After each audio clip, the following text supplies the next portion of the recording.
Friends, quadratic equation chapter को आगे continue करते हुए आज दूसरे लेक्चर में मैं आपको बताऊंगा क्वाड्रेटिक इक्वेशन के रूट्स के नेचर। तो today we will discuss nature of roots. मैंने आपको बताया था कि क्वाड्रेटिक इक्वेशन होता है ax square plus bx plus c equal to 0, जिसमें जिसका सोल्यूशन फार्मूला मेथड में आया था वो आया था -b plus minus under root b square minus 4ac upon 2a। यहाँ पे भी अंडर रूट के अंदर है, this is known as discriminant. इसको बोलते हैं हम लोग डिस्क्रिमिनेंट, जिसको d से रिप्रेजेंट करते हैं, d equals to b square minus 4ac। बेटा यहाँ पे पहला केस जो आता है वो ये होता है कि अगर d 0 है तो उस केस में क्या होगा, देन जो x की वैल्यू आएगी वो -b/2 आएगी, क्योंकि इसकी वैल्यू तो 0 हो जाएगी। तो इस केस में क्या होगा, roots will be real and equal. Simple, roots क्या होंगे, रियल और इक्वल होंगे। जैसे फॉर एग्जाम्पल के तौर पे हमने आपसे कहा x square minus 4x plus 2 बराबर 0। तो आप इसको सॉल्व करेंगे तो आएगा x माइनस 2 का होल स्क्वायर बराबर 0 आएगा। ऐसा कोई भी केस होता है तो वो हमारा इस केस को बताता है, ये जो कि हमारा केस होता है। फिर आइए केस 2 पे डिस्कस करते हैं।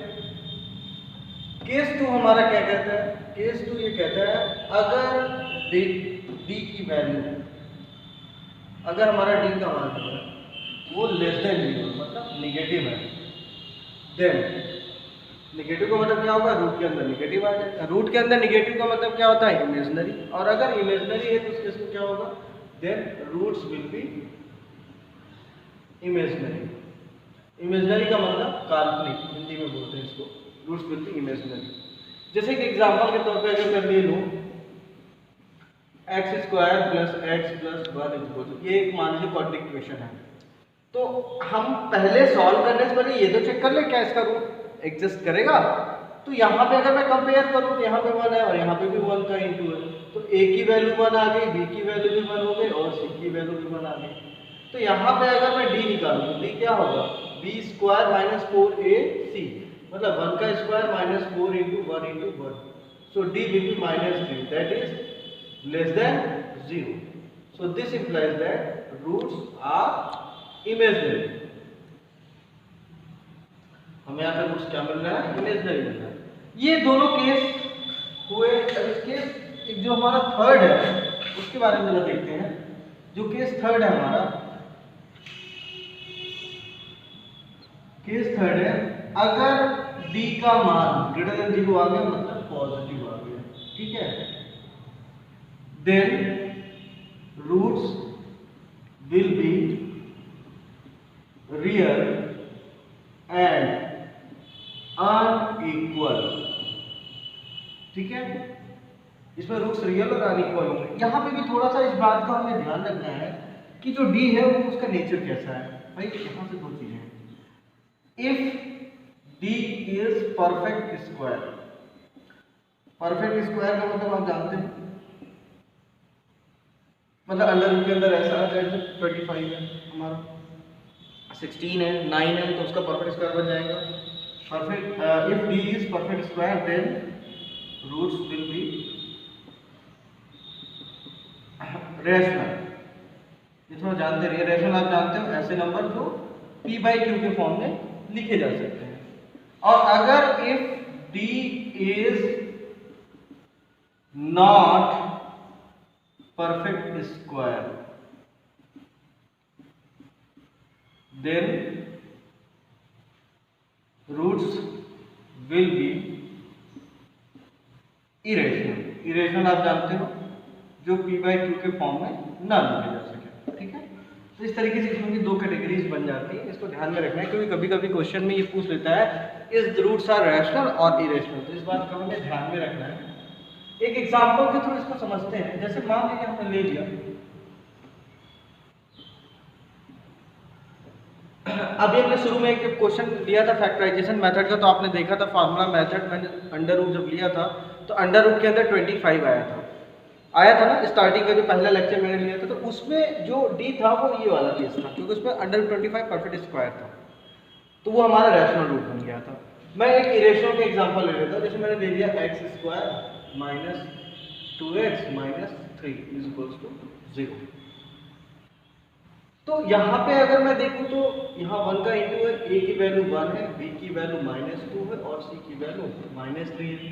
तो यहाँ पे अगर मैं d निकालूँ तो कितना आएगा, b स्क्वायर माइनस 4ac होता है, तो -2 का square minus 4 into 1 into -3 that is 4 plus 12, 4 plus 12 that is 16। Sorry, ये तो ये वाला केस हो गया, परफेक्ट स्क्वायर हो गया, root will be perfect square. अगर इसी क्वेश्चन में मैं x square minus 2x minus 4 ले लूँ, तो यहाँ पे अगर देखा जाए 4 की जगह सॉरी 5 ले लीजिए, तो यहाँ पे अगर मैं लूँ तो d की वैल्यू आएगी b स्क्वायर मतलब -2 का square minus 4 into 1 into c का मतलब -5, तो यहाँ पे आ जाएगा हमारा 24, जो कि नॉन परफेक्ट है, नॉन परफेक्ट स्क्वायर है। और नॉन परफेक्ट स्क्वायर होने का मतलब क्या है, इरेशनल रूट्स। तो इस तरीके से हम इरेशनल या रेशनल रूट्स के बारे में डिसाइड करते हैं। अच्छा, अब इरेशनल या रेशनल रूट्स को जानने के बाद इसमें एग्जांपल, इसमें मतलब क्वेश्चंस कैसे आते हैं उसको जरा हम लोग एक क्वेश्चन देख लेते हैं, जो बोर्ड में हमारा क्वेश्चन आ सकता है वो किस टाइप का आएगा उसको जरा सा हम देख लेते हैं। ठीक है, क्वेश्चन ऐसा बहुत आता है, जैसे हमने एक क्वेश्चन ले लिया, आपकी बुक का ही ले रहा हूँ,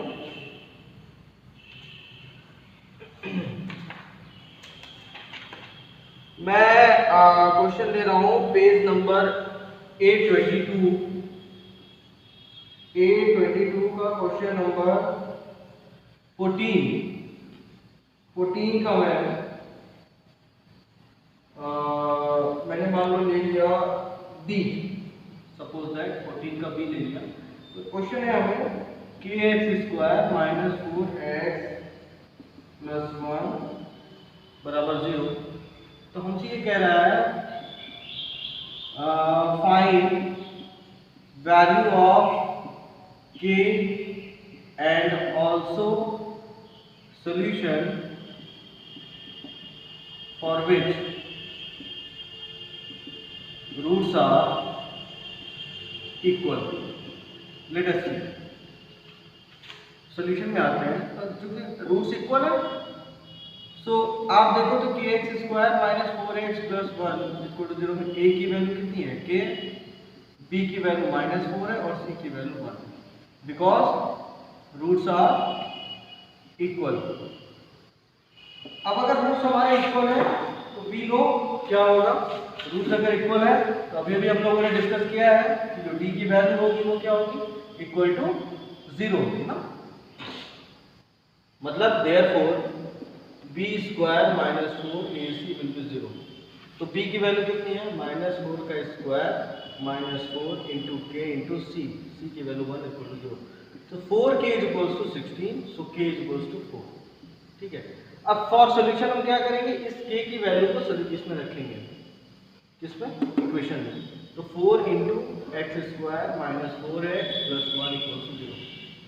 ठीक है, तो यहाँ पे अगर देखो तो 4x square minus 4x plus 1 बराबर 0, ये देखो तो 2x का स्क्वायर हो गया माइनस 4x हो जाएगा 2 इंटू 2x, यहाँ पे इंटू 1 तो मान ही सकते हैं, और ये क्या है 1 का स्क्वायर है, तो ये पूरा एक परफेक्ट स्क्वायर बन जाएगा 2x माइनस 1 का होल स्क्वायर बराबर 0।